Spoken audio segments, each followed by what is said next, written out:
수요 말씀 묵상, 오늘은 12월 4일 24년입니다. 함께 기도하시겠습니다. 우리를 창조하시고 우리의 아버지 되시는 하나님 아버지, 지난 3일 동안도 주님의 은혜 가운데 살게 하여 주시고, 오늘 함께 12월의 첫 번째 수요일 날 주님의 말씀을 묵상할 수 있도록 인도하여 주심을 인하여 감사합니다. 오늘 말씀을 통해 주님께서 주시고자 하는 말씀이 우리에게 들리게 하여 주시고, 그 말씀을 받아 우리가 하나님의 은혜 가운데 살아가는 우리 모두 될 수 있도록 인도하여 주시옵소서. 감사드리며 예수님의 이름으로 기도합니다. 아멘. 오늘의 말씀은 빌립보서 4장 10절부터 13절까지의 말씀입니다. 함께 읽겠습니다. 내가 주 안에서 크게 기뻐함은 너희가 나를 생각하던 것이 이제 다시 싹이 남이니 너희가 또한 이를 위하여 생각은 하였으나 기회가 없었느니라. 내가 궁핍함으로 말하는 것이 아니니라. 어떠한 형편에든지 나는 자족하기를 배웠노니 나는 비천에 처할 줄도 알고 풍부에 처할 줄도 알아. 모든 일 곧 배부름과 배고픔과 풍부와 궁핍에도 처할 줄 아는 일체의 비결을 배우노라. 내게 능력 주시는 자 안에서 내가 모든 것을 할 수 있느니라. 아멘. 우리는 언제 기분이 좋고 기쁘십니까? 맛있는 저녁을 먹고 난 다음 기다렸던 성적이 잘 나올 때 우리는 기분이 좋습니다. 직장에서 인정받고 승진할 때, 아이가 부모에게 이쁜 짓을 할 때 우리는 기분이 좋습니다. 땀을 흘리는 운동을 한 뒤에 참 기분이 좋지요. 주부들은 남이 해준 밥을 먹을 때가 가장 행복하다고를 합니다. 잠을 실컷 잔 다음에 우리는 또 기분이 참 좋을 때도 있습니다. 이러한 소소한 것들이 우리를 행복하게 합니다. 그 중에서도 다른 사람들에게 선물을 받았을 때 우리는 행복을 느끼곤 합니다. 특별히 내가 꼭 필요한 것을 선물로 받았을 때는 기쁨이 배가 되겠지요. 오늘 본문에서도 사도 바울은 그가 빌립보 교인들에게서 받은 선물로 크게 기뻐한다고 표현하고 있습니다. 그 선물 자체만이 아니라 자신을 생각한 것을 감사하고 기쁘다고 말하고 있지요.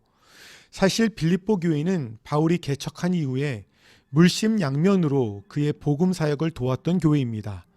또한 바울이 로마 감옥에 갇혀 있을 때에도 에바브로디도를 통해 필요한 것을 보냈습니다.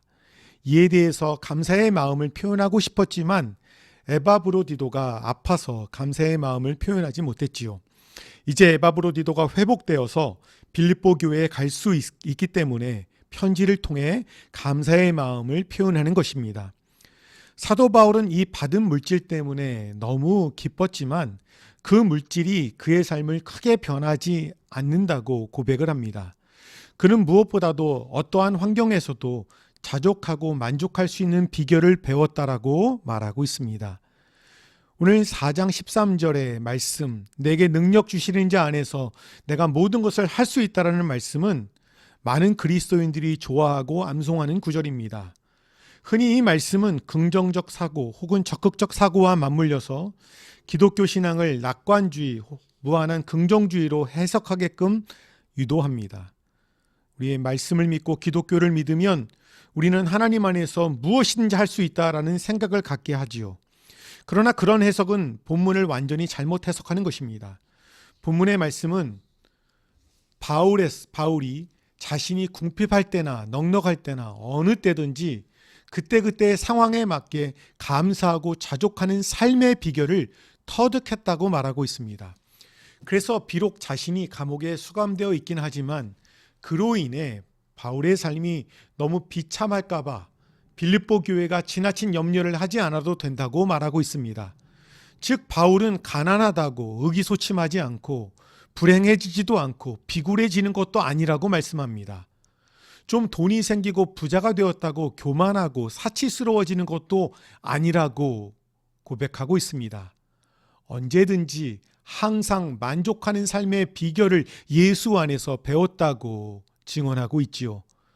내가 모든 것을 할 수 있다는 적극적 긍정적 사고방식의 표현이 아닙니다. 자신이 어떤 형편이든지 만족하는 삶을 살 수 있는 능력을 예수 안에서 배웠다라고 하는 것입니다. 자족을 배웠다면 배우기 전에는 몰랐다는 얘기지요. 이 배웠다라고 하는 동사가 현재 완료 동사인데요. 과거로부터 지금까지 배워왔다라고 하는 것입니다. 우리는 가만히 마음을 두면 그 마음은 불평하는 마음, 별로 좋지 않은 지옥의 마음을 가지고 있습니다. 불평을 알려주고 가르쳐 줄 필요가 전혀 없습니다. 가만히 내두면 우리의 마음에는 절대 감사와 만족이 나올 수 없지요. 그래서 우리는 예수님 안에서 예수를 통해서 배워야 합니다. 우리의 삶의 경험을 통해서 상황 속에서 자족을 배워 나가야 합니다. 가난할 때, 학교와 직장의 문제가 풀리지 않을 때, 자녀에게 문제가 생겨서 힘들 때, 건강의 문제로 힘들 때, 인간관계의 어려움으로 외롭고 힘들 때 우리는 이런 자족을 배울 수 있는 것입니다. 비결은 무엇이지요? 어느 형편에서 자족할 수 있는 능력을 누가 주신다고요? 주님이 주신다고 하는 것입니다. 그 능력을 받으면 어떤 환경에서도 자족할 수 있습니다. 가난 속에서도, 아플 때도, 힘들 때도, 어려움 속에서도, 외로울 때도 주님께서 나에게 자족할 수 있는 힘을 주시고 능력을 주실 줄 믿습니다. 그러기에 부할 때도 돈에 의지하지 않고 주님을 바라보는 삶을 살게 됩니다. 사람이 자족할 수 있는 힘이 없기 때문에 우리는 날마다 주님의 은혜를 구합니다. 또한 우리는 타인과의 비교의 유혹을 물리쳐야 합니다. 비교는 우리를 불행하게 만듭니다. 우리가 가진 것들, 우리의 외모, 또 우리의 경력, 또 우리의 자녀, 또 우리의 어떤 것들이 사람들과 비교할 때 우리는 열등감을 갖기가 쉽고 우월감을 갖기가 쉽습니다. 열등감과 우월감은 종이 한 장 차이라고 하지요. 다른 사람이 잘 되었을 때 우리의 반응이 어때야 하나요? 우리도 기분이 좋아져야 합니다. 뭐도 없는 사람이 어떻게 이렇게 속된 말로 재수가 좋아서 이렇게 잘 될까라고 말하면 되지 않고 생각하면 되지 않습니다. 우리는 왜 사람들과 비교할까요?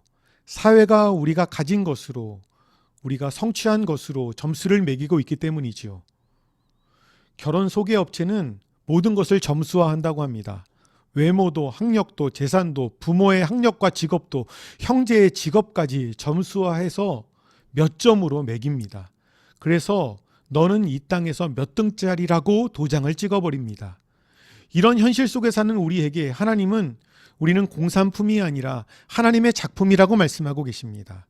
하나님의 걸작품입니다. 제품은 공장에서 만들어집니다. 그러나 작가의 걸작품은 다른 작품과 비교가 되지 않습니다. 그러기에 우리는 하나님 안에서 나의 상황과 형편과 관계없는 주님이 주시는 자존감이 있습니다. 그 예수 그리스도의 생명이 삶에 들어온 그리스도인은 하나님께서 언제나 최선의 것으로 나를 빚으시는 하나님인 것을 믿습니다. 비록 객관적으로 좀 부족한 모습이라 할지라도 그 상황과 환경을 통해 우리를 이끄시는 하나님을 믿기에 우리는 자족하며 살아갈 수 있습니다. 성령 충만하지 못할 때 자기 욕망을 부인하지 못합니다. 그래서 우리는 밤을 새워 기도해도 자신을 위한 욕망을 채우기 위한 기도 이상을 할 수 없습니다. 그래서 우리는 성령 충만하여 주님이 주시는 기도를 하기를 원합니다. 자본주의 사회에 살고 있는 우리 그리스도인들은 통장에 얼마가 있냐에 심적 스트레스가 많이 쌓이고 있지요. 그래서 우리들 대부분은 경제적으로 조금만 쪼들려도 마음과 다른 생활까지 쪼들리는 삶을 살기가 참 쉽습니다. 이러한 우리들을 향해 바울은 경제적으로 어떤 상황이든지 낙심하거나 교만해지지 말고 항상 자족하는 법을 터득해야 된다고 오늘 말씀하고 있습니다. 계속해서 말씀합니다. 그 만족의 비결은 우리 자신의 노력과 능력으로 가능한 것이 아님을 우리는 경험적으로 압니다. 오직 그 능력을 주시는 예수님 그 은혜로 말미암아 그 도우심으로 말미암아 가득하라고 우리는 믿습니다. 우리가 성령님 안에서 주님이 주시는 자족의 비결을 더욱 풍성하게 터득할 때 우리는 우리의 삶에 대해서 만족하고 감사하게 됩니다. 또한 가족과 이웃에 대해서 더 너그럽고 나누고 베풀며 사는 삶을 살게 됩니다. 이러한 삶을 주님의 은혜로 살아가는 저와 여러분이 되기를 주님의 이름으로 축복합니다. 기도하시겠습니다. 사랑의 하나님, 삶의 환경과 상황에 따라서 늘 감사와 기쁨과 만족이 변해가는 우리의 불신앙을 용서해 주십시오. 예수님 한 분 때문에 자족하게 하시고 다른 사람들과 비교하여 우월감이나 열등감을 갖지 않도록 인도하여 주시기를 원합니다. 오직 하나님 안에서 내가 누구인지를 바로 알게 하시고 주님이 주시는 자족의 비결을 깨달아 더욱 감사하며 만족하며 살도록 인도하여 주시옵소서. 나머지 3일간도 주 은혜 가운데 살게 하여 주시기를 원합니다. 이번 주일에 있을 우리 교회 사무총회를 통해 우리가 한 해를 또 잘 결산하고 또 새해를 잘 맞이하는 주님이 주시는 기쁨의 사무총회가 될 수 있도록 우리 교회를 인도하여 주시옵소서. 감사드리며 예수님의 이름으로 기도합니다. 아멘.